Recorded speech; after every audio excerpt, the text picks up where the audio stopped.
nápadu o kanadských krbových kamnech a přiznám se, že tomu moc nevěřím, a tak jsme se rozjeli za panem inženýrem Vávrou, který ta kamna má. Je to vůbec možné, že to má tak nízkou spotřebu a jak vlastně ta kamna pracují, fungují? Já těm otvorům moc nerozumím. Vysvětlete nám to. No, popravdě řečeno, ani já jsem tomu nevěřil. A ten dům stál dřív než kamna.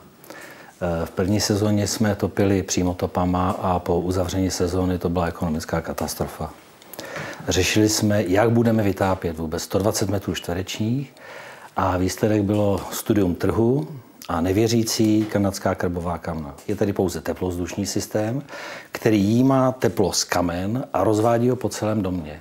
To znamená, mám několik vlastně možností z hlediska regulace, nočního vytápění a minimální spotřeby řeziva. A čím to vytápíte? Jak tam rozvádíte to teplo? Jak to vlastně funguje? Já ten princip nechápu. Rozumím.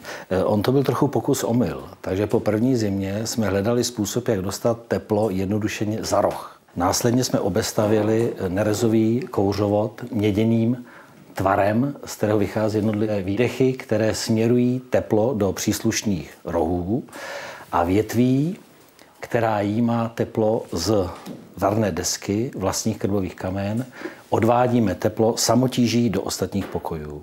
Tam je to zakryté pod stropem? Ne, tam je to otevřené a přiznané technické detaily. Mě by zajímala spotřeba. Já tady tedy čtu, ale nevěřím svým očím, nechybí tam 0 v tom čísle.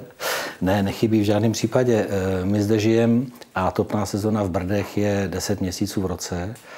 Spotřebujeme zhruba tak 8 kubíků řeziva ročně. To řezivo zde pořídíme zhruba takhle 800 korun, čili rentabilita těchto kamen je ohromná. 8 x 8 je 64. Ano. Vy vytopíte dům za 6400 korun. Ano, opět tam nechybí ta 0. Je to těch 6400 a to je naše protopená sezóna rok 2009.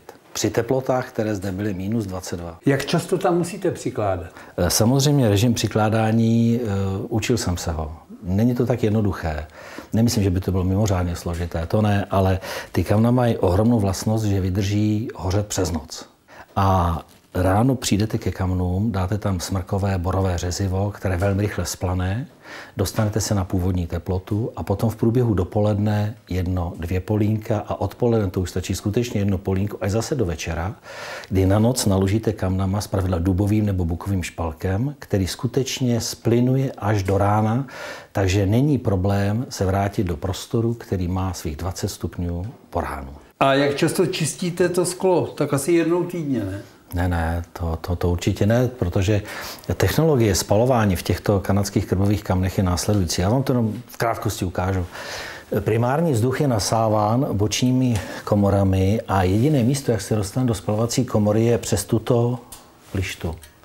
Takže veškerý vzduch, který vstoupí, primární vzduch do spalovací komory, vstoupí oplachem předního skla a vše, co na skle zůstane, musí vyhořet. Ten princip nemůže jinak fungovat. Proto 2x, 3x za rok čistím sklo. Tak vy jste to všechno vychválil, teď mi řekněte, jakou mají ta kamna taky nevýhodu. No, musíte nosit to dříví do těch kamen. Musím pro ně jít, musím to přinést a následně